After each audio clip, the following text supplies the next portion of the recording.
Elon Musk has a pretty stark warning for all of us. He thinks a global recession isn't on the horizon. He thinks it's already here. But his take on what that actually means and what we should do about it, well, it might just surprise you. Today, we're going to break down his entire argument, from the problem itself to his personal survival guide. Yep, that's a direct quote. He is not mincing words here. Musk basically believes that the economic pain we're all starting to feel, from the gas pump to the grocery store, is just the beginning of something much bigger. All right, so here's our game plan. We're going to start with the warning itself, then get into his really surprising idea about why a recession might actually be a good thing. Then we'll look at a lesson he learned from his own brush with bankruptcy, break down his 3-step survival formula for businesses, and finally get to the root of why he thinks this is all happening in the first place. So let's kick things off with the warning. And look, this isn't just some random analyst talking. This is coming from one of the most successful and frankly influential entrepreneurs of our time, the guy behind both Tesla and SpaceX. He actually dropped his bombshell during the All In podcast, and he's looking at the same stuff we all are. The crazy market swings, prices for everything going through the roof, and just that general feeling that something's off. For Musk, even though nobody can predict the future perfectly, all the signs are pointing in one very clear direction. Now, this is where his argument takes a really interesting turn. See, most of us hear the word recession, and we immediately think it's a complete disaster. But Musk, he sees it a little differently. He actually thinks that long periods of an economic boom have their own dark side. And this is where his thinking gets really counterintuitive. He believes that when the economy is booming and money is basically free, it's way too easy for bad ideas and clunky, inefficient companies to get funding. A recession, in his eyes, is a painful but necessary cleansing. It's kind of like a big wave that washes away all the weak companies, leaving only the strongest ones standing. And look, this isn't just some abstract theory for him. Musk's perspective was pretty much forged in the fire of one of the biggest market crashes in modern history, the dot-com bubble. He lived through this firsthand with his company, PayPal. I mean, just look at this timeline. It shows just how close he came to complete and total failure.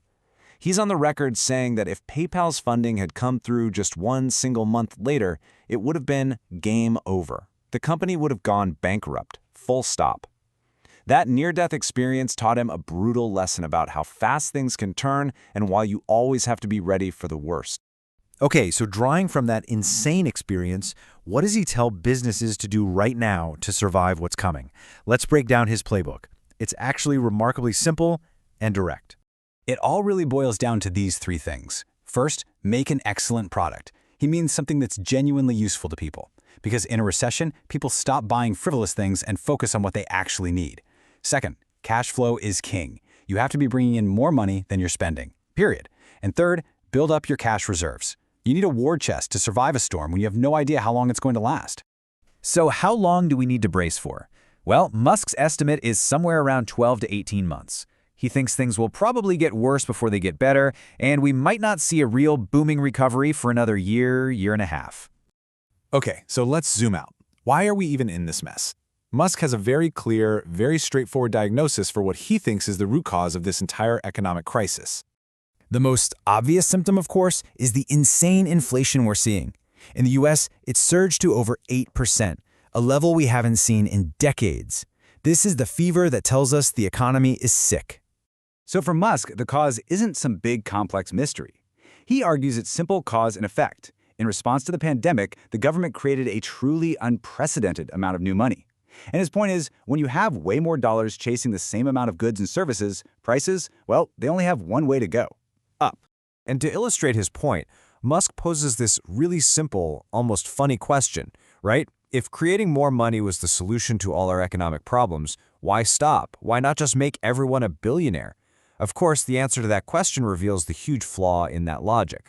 Because this is the real-world consequence when you take that idea to its extreme. In places like Venezuela, runaway money printing led to hyperinflation, making the currency so worthless that people literally had to carry cash in wheelbarrows just to buy basic things. That's the end game of that policy.